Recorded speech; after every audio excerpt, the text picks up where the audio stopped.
আলহামদুলিল্লাহ আম্মা এখন আগের চাইতে অনেক ভালো আছেন। দুঃখের একটা বিষয় ছিল কি যে আম্মা যখন ব্রেন স্ট্রোক করলেন তখন উনি আমাকেও চিনতে পারতেন না। তো আমি সামনে গেলেও আমাকে বলতেন যে তুমি কে, তখন খুব কষ্ট লাগতো। তো আমি বলতাম যে আমি তোমার সেবার জন্য আছি,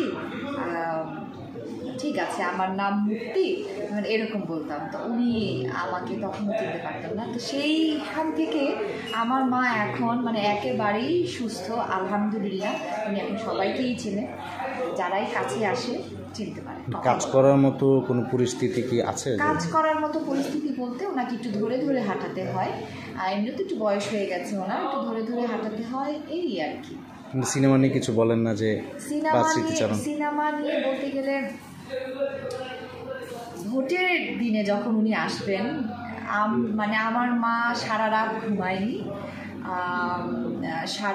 সারাক্ষণ উনি অস্থির ছিলেন যে উনি কখন আসবেন। একটা মানে উনি খুবই এক্সাইটেড ছিলেন যে আমি কখন এফডিসিতে ঢুকবো। উনি বারবারই আমাকে বলছিলেন যে আমি কখন এফডিসিতে যাব, আমি কখন আমার ঘরে যাব, আমি কখন আমার আপন মানুষগুলোর সঙ্গে দেখা করব।